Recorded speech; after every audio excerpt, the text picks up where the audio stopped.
मुख्यमंत्री देवेंद्र फडणवीस पत्रकार परिषद घेत आहेत। थेट जाऊयात।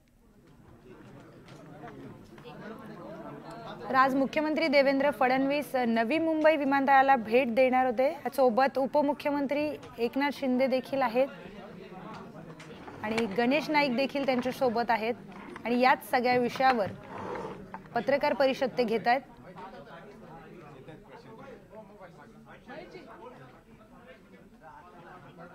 नवी मुंबईतून मुख्यमंत्री पत्रकार परिषद घेत आहेत।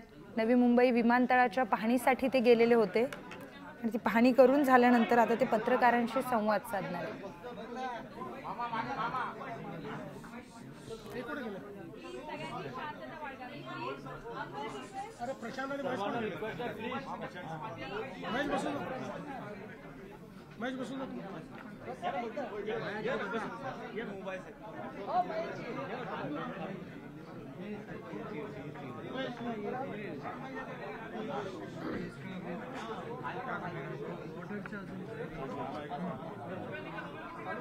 याची गरज आहे का रे?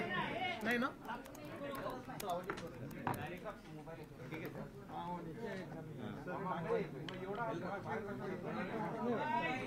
करू सुरू।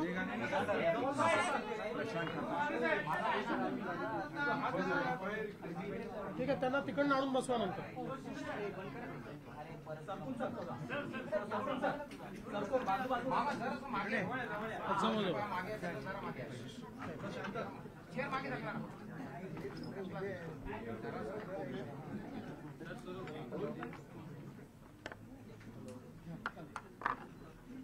सर्वात पहिल्यांदा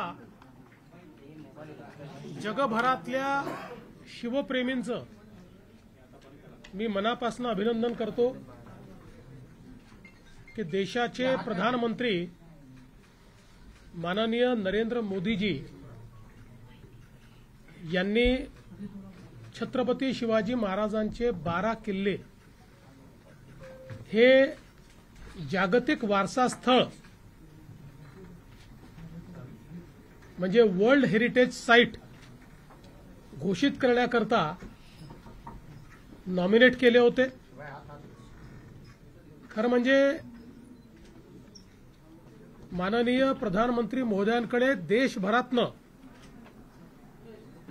7 वेगवेगळ्या साइट्स गेल्या होत्या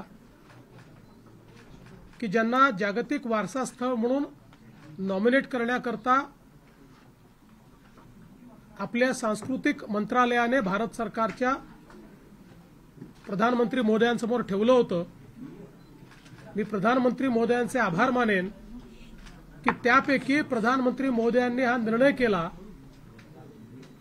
की जागतिक वारसा स्थळ म्हणून छत्रपती शिवरायांचे 12 किल्ले, ज्यातले 11 किल्ले महाराष्ट्रात आहे आणि एक जिंजी हा तमिळनाडूमध्ये आहे, असे 12 किल्ले नॉमिनेट करण्याचा निर्णय घेतला। आपल्याला कल्पना आहे की किल्ले रायगड, राजगड, प्रतापगड, पन्हाळा, शिवनेरी, लोहगड, साल्हेर, सिंधुदुर्ग, विजयदुर्ग, सुवर्णदुर्ग, खांदेरी आणि जिंजी असे हे 12 किल्ले आहेत। आणि विशेषतः या 12 किल्ल्याच्या संदर्भातलं जे काही स्थापत्य आहे, या ठिकाणी वेस्टर्न घाट आणि समुद्र, जंगल अशा सगळ्या या नैसर्गिक विविधतेत कशा प्रकारे याचं स्थापत्य तयार करण्यात आलं, याच्या जागा शोधण्यात आल्या, कशा प्रकारे याचे दरवाजे असे तयार करण्यात आले की जे कोणाला दिसत नाहीत, प्रत्येक ठिकाणी माची कशा तयार करण्यात आल्या, अशा सगळ्या गोष्टी या आपण युनेस्को समोर ठेवल्या। याच्यामध्ये जवळपास वर्षभर त्यांचं डेलिगेशन येऊन त्यांनी सगळ्या किल्ल्यांना व्हिजिट केली। आपले सांस्कृतिक कार्यमंत्री आशिष शेलार यांच्या नेतृत्वामध्ये एक डेलिगेशन आपण तिकडे युनेस्कोमध्ये पाठवलं। त्यांनी टेक्निकल प्रेझेंटेशन केलं। त्यानंतर जे काही वेगवेगळे याच्यामध्ये देश आहेत ज्यांना मतदानाचा अधिकार आहे, तसं तर सगळे देश याचे सदस्य आहेत, पण एकूण 20 देशांना मतदानाचा अधिकार आहे। या सगळ्या देशाच्या अँबॅसेडर सोबत मी स्वतः देखील बोललो आपले एक्सटर्नल अफेअर्स मंत्री आहेत जयशंकरजी, त्यांनी सचिवांनी, सांस्कृतिक कार्यमंत्री गजेंद्रसिंह शेखावत यांनी त्या ठिकाणी त्यांच्याशी संवाद साधला. मी शिंदेसाहेब आणि अजितदादा आम्ही प्राईम मिनिस्टर साहेबांना विशेष भेटलो आणि त्यांनाही विनंती केली की आपण हे नॉमिनेशन केलं आहे, परंतु मतदानाची प्रोसेस आहे आणि 20 वेगवेगळे देश आहेत, त्यामुळे भारत सरकारने पुढाकार याच्यामध्ये घेतला पाहिजे. त्या माध्यमातून त्या देशात आपली जी एम्बसी आहे त्यांच्यासोबत संवाद झाला, त्यांनाही आपण एकत्रित केलं आणि त्यांना त्या देशातल्या सरकारशी चर्चा करण्याकरता सांगितलं. आपल्याला माहिती आहे मध्ये उक्रेनचे फॉरेन मिनिस्टर आले होते, त्यातला एक सदस्य उक्रेन हा देश देखील होता. त्यांना आम्ही मुंबईतच प्रेझेंटेशन केलं आणि त्यांनी तिथेच सांगितलं की आम्ही भारताच्या बाजूने मतदान करू. आणि आपले जे तिथले परमनंट मेंबर जे आहेत शर्माजी, त्यांनी फार महत्त्वाची भूमिका याच्यामध्ये निभावली.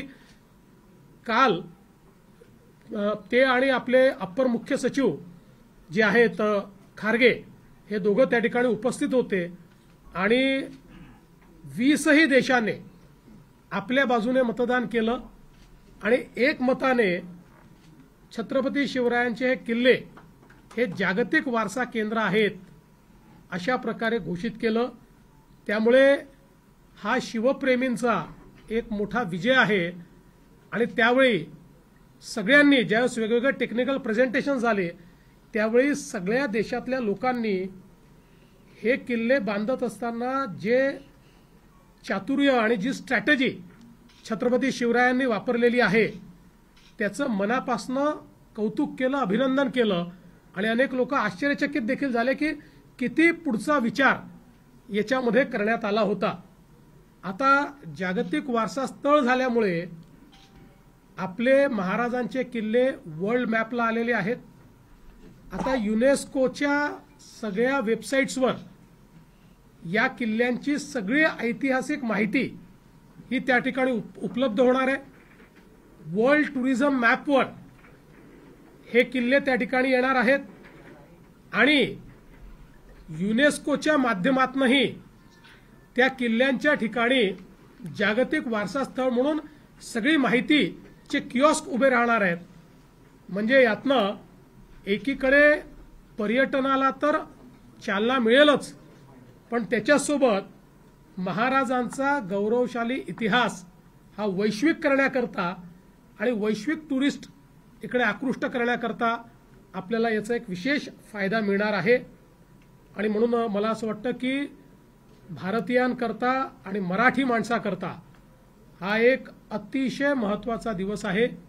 ज्या लोकांनी, असे अनेक लोक आहेत की ज्यांनी याच्यामध्ये मदत केली आहे. मग आपलं जे पुरातत्व विभाग महाराष्ट्राचा आहे त्याचे डायरेक्टर असतील, केंद्रीय पुरातत्व विभाग असेल, खूप याच्या पाठीमागे टेक्निकल अशा प्रकारची माहिती, आर्किओलॉजिकल माहिती, या सगळ्या गोष्टी आपल्याला उभ्या कराव्या लागल्या. कारण एकही गोष्ट पुराव्याविना त्या ठिकाणी ठेवता येत नाही. आणि म्हणून मला असं वाटतं की या सगळ्या टीम्सचं मी अतिशय मनापासून अभिनंदन करतो आणि पुन्हा एकदा सर्व शिवप्रेमींचं या ठिकाणी त्यांचे मनापासून आभार मानतो. आज नवी मुंबई आंतरराष्ट्रीय विमानतळ याच्या प्रगतीचा आढावा घेण्याकरता सन्माननीय उपमुख्यमंत्री आणि आम्ही सगळे या ठिकाणी आलेलो आहोत. आता त्याच्या प्रगतीच्या संदर्भातलं एक प्रेझेंटेशन आधी आम्ही बघितलं. त्यानंतर प्रत्यक्ष रनवेपासनं तर टर्मिनल बिल्डिंगपर्यंत सगळ्या प्रकारची त्याची प्रगती कुठपर्यंत झालेली आहे याची माहिती ही आज आम्ही घेतलेली आहे. साधारणपणे याची भौतिक प्रगती ही 94% झालेली आहे. रनवे पूर्णपणे सुसज्जित आहे. टर्मिनल बिल्डिंगचं काम झालेलं आहे. टर्मिनल बिल्डिंगचं आता इंटिरियरचं काम चाललेलं आहे. याच्यामध्ये जो बाहेरचा फसाड आहे आणि बाहेरचं जे सिलिंग आहे त्याचं काम हे आता वेगानं करावं लागणार आहे. बाकी सगळं काम जे आहे आता अत्यंत वेगानं चाललेलं आहे. बॅगेज हँडलिंगची जी काही सिस्टीम आहे ती आम्ही बघितली आहे. अतिशय एफिशियंट अशा प्रकारची सिस्टीम या ठिकाणी उभी केलेली आहे की ज्याच्यामध्ये बॅगेचा बारकोड हा 360 डिग्री त्या ठिकाणी वाचता येऊ शकतो आणि त्यातनं ती योग्य ठिकाणी बॅग पोचेल अशा प्रकारची व्यवस्था करण्यात आली आहे. आत्ताच आम्ही या ठिकाणी अथॉरिटीला सांगितलेलं आहे की या एअरपोर्टवर बॅगेज क्लेम ही जी व्यवस्था आहे ही देशातली नव्हे तर जगातली फास्टेस्ट व्यवस्था ही करण्यात आली पाहिजे. तशा प्रकारचा प्रयत्न या ठिकाणी चाललेला आहे. आपल्याला माहिती आहे की ज्यावेळेस पूर्ण हा एअरपोर्ट होईल त्यावेळी 2 रनवे या क्षमतेनं या ठिकाणी 9 कोटी पॅसेंजर करता हा एअरपोर्ट सुसज्जित होणार आहे. म्हणजे मुंबईच्या आताच्या छत्रपती शिवाजी महाराज एअरपोर्टपेक्षा बराच मोठा अशा प्रकारचा एअरपोर्ट होणार आहे. या एअरपोर्टमध्ये अनेक वैशिष्ट्य आहेत. हा ग्रीन एअरपोर्ट आहे. याच्यामध्ये 37 मेगावॅट ग्रीन वीज या ठिकाणी वापरली जाणार आहे. इथले सगळ्या व्हेकल्स जे आहेत या ईव्ही राहणार आहेत किंवा अल्टरनेट फ्युएलच्या व्हेकल्स या ठिकाणी राहणार आहेत आणि सस्टेनेबल एव्हिएशन फ्युएल जे अलीकडच्या काळामध्ये मोठ्या प्रमाणात डेव्हलप होत आहे त्याचंही एक मोठं सेंटर हा एअरपोर्ट राहणार आहे. त्यामुळे जे काही आपली विमानं फ्युएल वापरतात तेही या ठिकाणी ग्रीन फ्युएल असेल असा प्रयत्न या एअरपोर्टच्या माध्यमातून होणार आहे. एक मोठी कनेक्टिव्हिटी एअरपोर्टला आपण तयार केलेली आहे. आपल्याला माहिती आहे की अटल सेतूवरनं एक कोस्टल रोडचं काम चाललेलं आहे जे साधारणपणे पुढच्या वर्षीच्या मार्चपर्यंत पूर्ण होईल अशा प्रकारची अपेक्षा आहे. एक ठाण्यावरनं थेट एलिव्हेटेड रोड इथे आला पाहिजे याची संकल्पना शिंदे साहेबांनी मांडली. त्याचंही काम आता लवकरच आम्ही सुरू करणार आहोत. यासोबत 4ही दिशांनी इथे येण्याकरता आणि सगळ्या मोड ऑफ ट्रान्सपोर्टनी इथे येण्याकरता मग ती सबअर्बन रेल्वे असेल आपली मेट्रो असेल किंवा अगदी ज्याला आपण वॉटर ट्रान्सपोर्ट म्हणतोय तेही डेव्हलप करण्याकरता या ठिकाणी व्यवस्था आपण करतो आहोत की ज्यातनं पॅसेंजर्सला इथे पोचणं सोपं जाईल. शहरामध्ये देखील अशी व्यवस्था करण्यात येणार आहे की बॅगेज चेक इन हे शहरातच करता येईल आणि बिना बॅगेजचं त्यांना या एअरपोर्टमध्ये येता येईल अशा प्रकारच्या व्यवस्था देखील या ठिकाणी करण्यात येत आहेत. त्यामुळे पॅसेंजर करता इथे ट्रॅव्हल करणं हा एक अतिशय चांगला एक्सपिरियन्स असणार आहे. याच्या सेकंड फेजपासनं संपूर्ण एअरपोर्टमध्ये आतमध्ये अंडरग्राऊंड मेट्रो सारखी एक ट्रेन धावणार आहे की जी सगळ्या टर्मिनलला कनेक्ट होणार आहे आणि इथे कोणालाही फार पायी चालावं लागणार नाही आणि स्वतःच्या वाहनं घेऊनही या ठिकाणी कोंडी करता येणार नाही अशा प्रकारचं प्लॅनिंग याचं करण्यात आलेलं आहे. जे काही बे तयार करण्यात आले आहेत त्या बेपासनं 500 मीटरमध्ये सगळे लोक पोचू शकतील आणि त्यालाही ट्रॅव्हलेटर्स दिलेले आहेत. अलीकडच्या काळात आपण पाहतो की काही एअरपोर्टवर 1-1 किलोमीटर लोकांना पायी चालावं लागतं पण इथे मात्र याचं प्लॅनिंग करताना ट्रॅव्हलेटर्स दिले असल्यामुळे लोकांना अतिशय सुविधा होणार आहे. त्यामुळे मला असं वाटतं की देशातलं सगळ्यात आधुनिक अशा प्रकारचं एअरपोर्ट या ठिकाणी होत आहे. आता तुमचा पुढचा प्रश्न असेल की पूर्ण कधी होणार आहे. आज आम्ही टार्गेट यांना दिलेलं आहे कारण आम्हाला प्राईम मिनिस्टर साहेबांची वेळ घ्यायची आहे. त्यामुळे आम्ही 30 सप्टेंबरचं टार्गेट हे आज थोडं अँबिशियस आहे पण हे आम्ही आता या ठिकाणी अडाणी कंपनीचे जे सगळे लोक आहेत आणि आपल्या न्यू मुंबई एअरपोर्ट अथॉरिटीचे जे लोक आहेत आणि आमचे सिडकोचे लोक अशा तिघांनाही सांगितलेलं आहे. आता 13-14 हजार कामगार या ठिकाणी काम करतायत रोज. त्याची संख्या वाटली तर 1.5 दुप्पट करा पण 30 सप्टेंबरपर्यंत कारण आपल्याला कल्पना आहे की आता बाकी तर सगळे लायसन्स झाले आहेत पण कमर्शियल ऑपरेशन करता सगळं काम पूर्ण करून काही लायसन्सेस लागतात. त्याचं सायमल्टेनियसली काम सुरू करायला आपण सांगितलेलं आहे जेणेकरून 30 सप्टेंबर किंवा त्याच्या आसपास प्रधानमंत्री महोदय ज्यावेळेस वेळ देतील त्यावेळी आपल्याला याचं उद्घाटन करता आलं पाहिजे आणि या ठिकाणी लोकांना कमर्शियल ऑपरेशन देखील करता आलं पाहिजे, अशा प्रकारचा प्रयत्न हा आपण निश्चितपणे करतो। आज मैं सबसे पहले देश और दुनिया के सभी छत्रपति शिवाजी महाराज के प्रेमियों का अभिनंदन करता हूं, उनको बधाई देता हूं कि हमारे छत्रपति शिवाजी महाराज के 12 किले यूनेस्को द्वारा वर्ल्ड हेरिटेज साइट के रूप में कल मान्यता प्राप्त कर चुके हैं। मैं इसके लिए देश के प्रधानमंत्री माननीय नरेंद्र मोदी जी को धन्यवाद देना चाहता हूं, क्योंकि कई प्रकार के नॉमिनेशंस देश भर से उनके पास आए थे, लेकिन प्रधानमंत्री जी ने यह फैसला किया कि यूनेस्को में वर्ल्ड हेरिटेज साइट के लिए छत्रपति शिवाजी महाराज के किलों को ही नॉमिनेट किया जाएगा। और पिछले 1 साल में लगातार इसके लिए बहुत जद्दोजहद की गई है। वहां से यूनेस्को की टेक्निकल टीम्स यहां पर आई, हमारी टेक्निकल टीम्स, हमारे जो सांस्कृतिक कार्य मंत्री आशीष शेलार जी और हमारे अपर मुख्य सचिव खारगे जी, इनके नेतृत्व में वहां गई। वहां पर हमने टेक्निकल प्रेजेंटेशंस किए, जो अलग अलग एम्बेसडर से उनके साथ हमने वार्तालाप किया।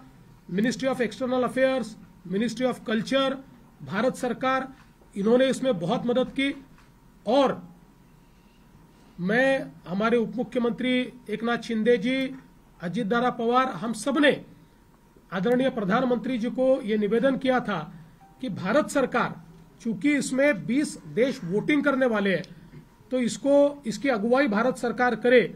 और उस प्रकार से हमारी विनती को मान्यता देते हुए प्रधानमंत्री जी ने पूरी यंत्रणा को काम पर लगाया और इस पूरे काम की अगुवाई की। और कल जब ये विषय यूनेस्को के सामने आया